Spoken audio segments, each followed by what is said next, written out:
नमस्कार साथियों, आज हम आपको इस वीडियो के माध्यम से सोमवार व्रत की कथा का अनुसरण कराने वाले हैं। वीडियो को पूरा देखना और चैनल सब्सक्राइब कर लेना। चलिए बिना देरी किए हम अपनी कथा की ओर चलते हैं। जल्दी से आप सभी कमेंट में हर हर महादेव लिख दीजिए।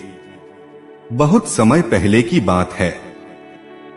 एक गांव में लता नाम की स्त्री अपने पति और 2 बच्चों के साथ रहती थी। लता एक बहुत ही धर्मपरायण और सहनशील महिला थी। वह भगवान भोलेनाथ की एक सच्ची भक्त थी और हर दिन वह पास के शिव मंदिर में जाकर भोलेनाथ की पूजा करती थी। लेकिन उसका पति नशे का आदी था। हर वक्त नशे में चूर रहता था और वह बहुत आलसी भी था। कुछ काम काज नहीं करता था, जिससे उसके घर की हालत बहुत खराब थी। उसके घर में रोजाना कलेश होता था और बच्चों को भी भरपेट भोजन नहीं मिलता था। उनके पास एक टूटा फूटा घर था, जहां पर वह रोज काम करते थी।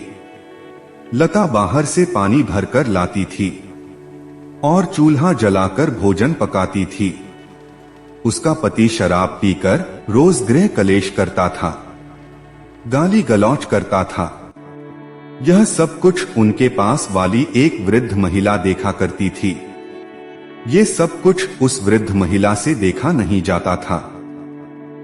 एक दिन वह उस स्त्री के घर जाती है और कहती है, बेटी, तुम्हारे घर में जो कुछ भी होता है मैं सब कुछ देखती रहती हूँ। बेटी, अगर तुम्हें इस ग्रह कलेश से हमेशा के लिए छुटकारा पाना है तो जो मैं कहती हूँ वो तुम्हें करना होगा। लता कहती है, माँ जी आप बताइए मुझे क्या करना होगा।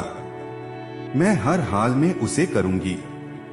वैसे भी मैं रोज रोज के इस नाटक से बहुत परेशान हो चुकी हूँ। वह वृद्ध महिला उसे बताती है, बेटी, सोमवार का व्रत करने से भगवान शिव प्रसन्न होते हैं। यदि श्रद्धा से 16 सोमवार का व्रत किया जाए तो बड़े से बड़ा दुख भी दूर हो जाता है। वह वृद्ध की बातों को ध्यान से सुनती है और निश्चय कर लेती है कि वह भी हर सोमवार को व्रत रखेगी।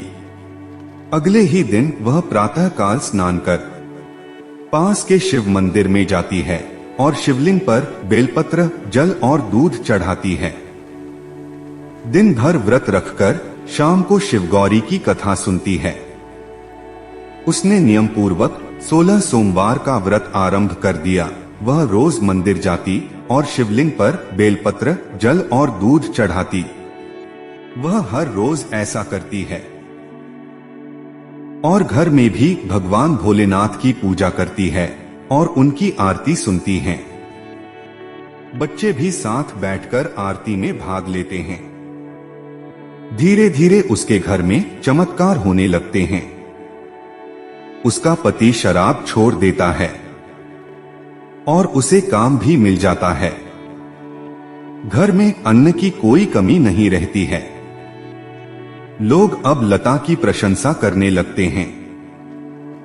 लता समझ जाती है कि यह सब शिवजी की कृपा है। लता के जीवन में सब कुछ ठीक हो जाता है और पूरा परिवार हंसी खुशी से रहने लगता है। परंतु भगवान की भक्ति में परीक्षा तो होती ही है। एक दिन लता की छोटी बेटी बीमार पड़ जाती है।